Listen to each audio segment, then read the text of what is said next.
Hello, everyone. Welcome back to the Geek Blend.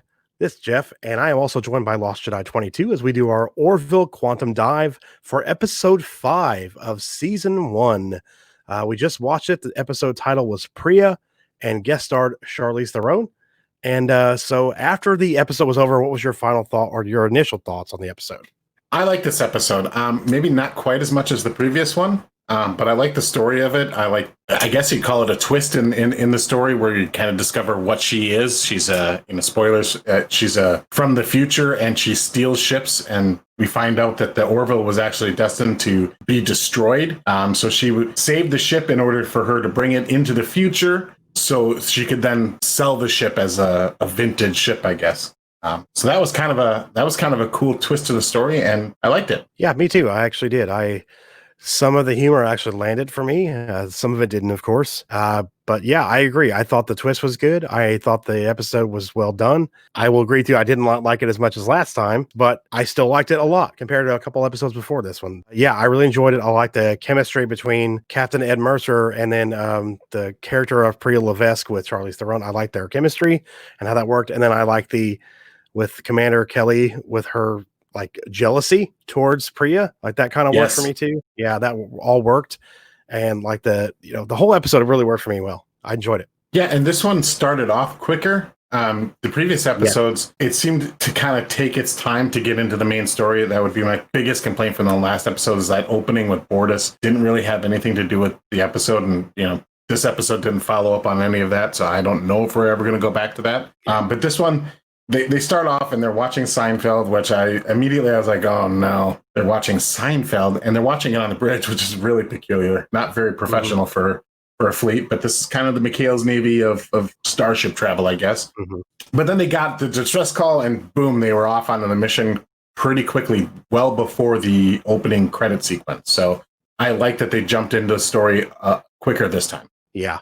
And I will agree with you, the whole thing with the Seinfeld clip at the beginning. I was like, okay, so we're like 200 plus years in the future from where we are now. You would not be watching Seinfeld. You'd be watching something that is in your past that is a classic show for you within the last 20 years instead of watching Seinfeld. But of course, we wouldn't understand that, which might make it work even more. But I was like, okay, they're watching Seinfeld. I get it. And then, of course, the whole thing with the practical jokes. Yeah, the practical jokes between Isaac and Lieutenant Gordon Malloy, the one who is the head of the helm, and the whole thing with the practical jokes. That was pretty funny. Like the whole thing that actually for the episode. Yeah, that actually really worked for me. Not so much the setup, but the payoff and the way they did the payoff. Right. It was the first time probably where I really legitimately burst out in a loud chuckle, because it was odd, but it was just timed very well. It was a funny reveal what happens with the leg. And so yeah, I actually did like that part of the story. That humor landed with me. The rest here and there, I had some good chuckles. It was a better comedy mix, I think, this episode than the previous one. I'll say that much. Yes, I agree. The payoff with the leg gag was fantastic. And then I did like the Mr. Potato Head thing on Isaac when he came in the room.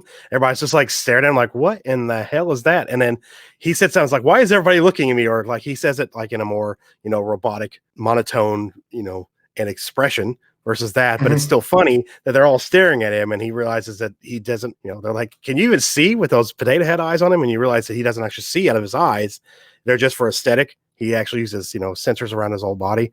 But I thought that was pretty funny. That I like that one. But then the thing that bothered me this episode was the special effects. They just didn't. Man, there's something about it. It just when we see the ship fly by in the beginning, I didn't say it out loud, but I thought it looks really, really shiny and new, and it doesn't look real. Yeah, the opening action sequence with the ship and then the asteroid, and they're trying to rescue Pria. Yeah. The special effects were noticeably lower quality than previous episodes, to the point where it stood out where, at that point I was like, wow, the special effects really diminished compared to previous episodes. We don't understand why until kind of later in the episode. And there's a point, I think I even said it out loud. It's like, here's where they spent the money. Because when we get to a later action sequence in the episode where they're actually going through this wormhole and everything, you can tell that's where they kind of spent the budget, and they kind of went a little quicker maybe and rushed that first part. I think later in the episode, the effects got much better. Yeah, the previous one with the asteroid, it looked a little paper mache almost in space, like the way the asteroid came together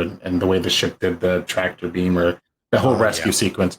Which I didn't understand the rescue sequence too. I mean, it's a minor nitpick, but like, all right, there's a dangerous sequence. The asteroid's heading into a sun. They got to get her off the ship, and they don't have transporters, so they had to take a shuttle. And they only have like 7 minutes to go from their ship to her ship that's crashed on the asteroid, rescue her, and get out in order to escape the gravity of the star. Not exactly a mission that the captain and 2 of his other senior bridge officers should have been on. Because he really didn't do anything other than, I think this is like the 3rd or 4th episode now where we've had the open the jar of pickles thing, where he goes up to something that's stuck and he tries to open it. And then he goes to, what's her name? Alora. And she's like, hey, can you open this, jar of pickles? And then because she's super strong, she then opens it. It's got to be at least the 3rd time. Maybe that we've had. Yeah, it's up there. It's almost every episode. It seems like we have that same gag. Mm-hmm. At this point, she should just be going up to open up the doors and skip that part.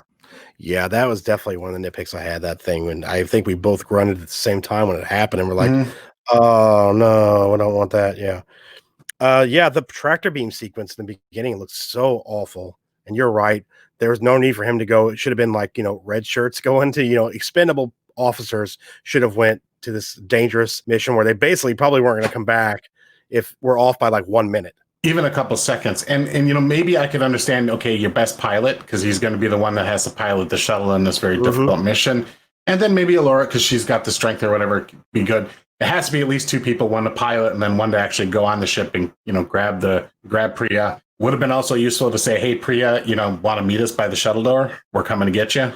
Again, nitpicky stuff, but I did think about it while watching the episode. But overall, I liked the whole thing where, she's basically a pirate almost, I guess. She's going after vintage ships. And that was kind of I thought it was a unique story idea. Like, okay, we're going to do time travel, but not in a way that's typical. Like, I'm here to save the future, or do something like that. It was like, no, I'm just collecting ships. That's the kind of story. I like the last episode with the colony ship. I like this one with the time travel and that kind of. That's Star Trek to me. That's what I'm looking for. So I really like these last 2 episodes. Yeah, me too. I would definitely have to say a thumbs up on this one. I really enjoyed it. I'm hoping next week is just as good or better. Hope we continue to get this quality of episodes. And I do understand they had a much bigger, special effects sequence at the end. So they kind of had to stiff on the effects in the beginning, which, was fine because it did kind of pay off with those shots at the end, especially once they get to the wormhole and you see that new interesting looking ship that's there waiting for them. Other than that, the episode it worked really well for me. I liked the character development between the characters. I like Charlize Theron in this episode too. She did a really good job in this role. Of course, she's a great actress. I was glad she was in the episode. I saw that she was going to be in it. I think last week I said something about it when we were looking at the next week's episode, or I just saw a glimpse of her in the screenshot, maybe on IMDb or something like that. I'm like, oh yeah, there's Charlize Theron. And then, she was great in this episode. She had really good dynamic with the rest of the characters as well. We finally got some screen time for the engineer. He's a character that we really haven't gotten to spend much time with at all. And he had lines and a role in this episode. It was like, not sure what to think of him at this point because it really wasn't too much, but it was nice. Okay, you're bringing in the engineering because there's always something going wrong with the ship or something's, got to get fixed. Or that's, one of the things that drives the crisis of the current story that they're dealing with. So good to see that character. I did enjoy the episode and I really liked it. So I'm looking forward to the next one. That is this week's episode of the Orville Quantum Dive here on the Geek Blend with myself and Lost Jedi 22. Thanks again for joining me. I appreciate it. Happy to be here. Really getting into the show right now. I'm positive now. I'm looking forward to the next one. So thank you guys for watching. We really, really appreciate that. And if you have any comments on this episode, we'd like to hear your thoughts as well. So leave a comment in the comment section below. And don't forget to like the video. That helps us out. And subscribe if you're new and you like what you see.